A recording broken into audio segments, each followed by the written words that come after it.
Bonjour, bienvenue dans cette nouvelle vidéo donc de présentation encore une fois de Steelbook avec cette fois-ci encore un Steelbook allemand. Les Allemands sont très friands de Steelbook, donc il y en a énormément qui sortent chez eux, pas toujours de bonne qualité, ça c'est vrai, souvent des inscriptions inscrits au dos malheureusement, donc des fois le recto est très beau mais le verso est un peu moins réussi, enfin dû surtout aux écritures en allemand qui sont au dos, forcément en allemand. Donc là aujourd'hui, je me suis pris sur un nouveau site que j'ai découvert, un site des Pays-Bas, le Steelbook de Bounty Killer. Donc un film qui je pense n'est pas très connu. Un petit film qui est passé complètement inaperçu, à mon avis. Je pense pas qu'il soit sorti au cinéma. Ça a été un direct ou vidéo chez nous. Bounty Killer, donc une bonne surprise pour moi, je l'ai regardé comme ça parce que le résumé avait l'air sympa, mais je m'attendais vraiment à quelque chose de vraiment pas terrible. Et puis finalement, non, pas déçu du tout. Moi j'ai adoré, c'est le style de film à la Grindhouse, un peu à la Machette, dans le genre. Et donc bonne surprise. Donc comme j'ai adoré le film, je suis tombé sur le Steelbook, je me suis dit, allez, on va se le commander, comme ça va, au niveau du prix c'était raisonnable. Bon, ce site du Pays-Bas dont je vous parlais, par contre, c'est pas que ça rattrape, mais à mon avis, je pense qu'au niveau des frais de transport dans leur pays, c'est pour envoyer à l'international, c'est assez cher. Donc les frais de port sont assez élevés, notamment à partir de 3. Donc pour une commande, il vaut mieux en commander que 1 ou 2 à la fois, ça revient moins cher que d'en commander plus de 3, parce qu'à partir de 3, je crois que c'est genre 15 ou 17 euros de frais de port. Donc ça fait le prix d'un Steelbook chez eux à peu près, même plus cher qu'un Steelbook chez eux, parce qu'en moyenne ils sont à 14-15 euros on va dire, même il y en a même à 12 euros. Donc ça fait vite monter la facture.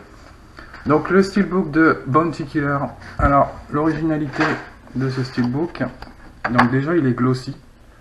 Alors ça c'est vraiment top. Parce que voilà, il y a un glossy réussi. Bon, il n'y a pas d'embossage nulle part. Par contre, il y a un effet, vous voyez, un effet de...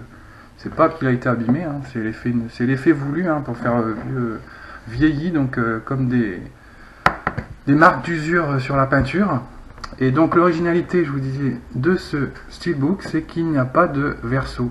Il n'y a pas de verso. Alors, non pas qu'il n'y a pas d'image au verso, il n'y a vraiment pas de verso. C'est-à-dire que si on le retourne, eh ben, c'est un autre recto. Voilà. Donc Steelbook avec 2 rectos différents. On peut choisir de l'exposer comme on veut. Donc version plus sexy on va dire, ou version plus trash avec le même personnage, donc couvert de sang, complètement déchiqueté. Donc c'est un peu le avant après, voilà.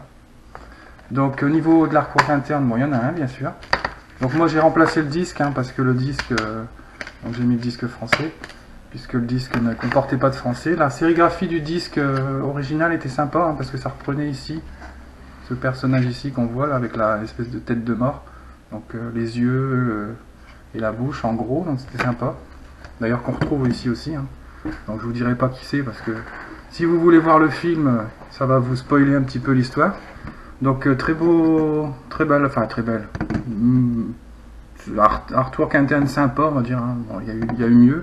Mais il y a eu pire aussi, donc bon, c'est un petit peu dommage, c'est les artworks quand ils sont, voilà, vous avez un personnage bien centré, en gros d'un côté bien visible, et puis de l'autre côté, c'est le reste de l'image en fait, donc là, bon, il met en gros plan un peu flou, ça c'est un petit peu dommage. Bon, il y a le disque dessus, donc c'est pas trop grave, mais ça aurait pu être mieux. Après, au niveau de la tranche, le titre, simplement, avec toujours un effet un petit peu de vieillissement avec un trait à l'intérieur, les lettres un petit peu effacées. Ici on a, c'est pas un logo, c'est justement les yeux, le nez et la bouche de ce personnage, comme je vous disais ici, de celui-là. Donc on voit les yeux, le maquillage noir et puis le nez, donc ce qui est original, ce qui est sympa.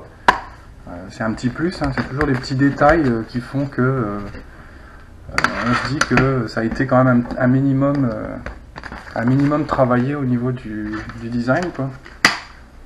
Donc voilà, donc pas d'écriture, donc un steelbook allemand, pour une fois pas d'écriture. Glossy. L'originalité d'avoir deux rectos. Hein, voilà, donc ici un petit peu vieilli aussi, mais un peu moins. Et puis là, vraiment taché, sali, avec comme de la peinture qui a été grattée. Donc vraiment original. Alors après, bon, ici on a une petite accroche en anglais. Un hybride entre Mad Max et Death Proof. Donc Death Proof, c'est Boulevard de la Mort. Hein, c'était l'un des deux films de Tarantino Rodriguez. Hein, il y avait Planète Terreur et puis Boulevard de la Mort. Donc oui, le film se passe dans un monde post-apocalyptique et vous avez les chasseurs de primes qui sont devenus des stars de la télé en fait. Donc l'histoire se base là-dessus avec une sous-intrigue, hein, bien sûr, avec les héros principaux. Moi j'ai bien aimé. Franchement, si vous avez l'occasion de le voir, allez-y. Si vous aimez bien les films dans le genre, c'est pas mal. Donc c'est plus, je vous dis, c'est dans le style Machette, Planète Terreur, Boulevard de la Mort, mais avec beaucoup plus d'humour quand même. Donc à voir. Hein. Donc limited édition, on a ici aussi, hein, je n'ai pas précisé. Donc steelbook que vous pouvez trouver généralement en Allemagne. Enfin maintenant il est dur à trouver. Moi j'ai eu de la chance justement parce qu'il est en rupture un peu partout en Allemagne. C'est assez dur de se le procurer ou à des prix un petit peu élevés. Par contre ce site des Pays-Bas est une petite mine de trésors en rupture de stock. On peut même trouver le sabotage exclu Media Market ou Planète Saturne avec le lenticulaire avec le dragon là, à un prix plus que raisonnable. Bon après je vous dis c'est les frais de port. Hein. Les frais de port ça douille. Hein. Je crois que c'est 5 € minimum pour un envoi déjà. Mais l'envoi est sécurisé, ça il est bien protégé, recouvert de bulles et dans une enveloppe encore à bulles ou dans une petite boîte, ça dépend des envois, mais c'est bien protégé, donc il n'y a pas de souci. Et ça met à peu près, enfin moi pour le nord de la France, ça m'a mis une semaine pour arriver, donc ce qui est raisonnable. Voilà, donc c'était la présentation donc, de Bounty Killer, le steelbook allemand. Et je vous dis à bientôt pour une nouvelle présentation.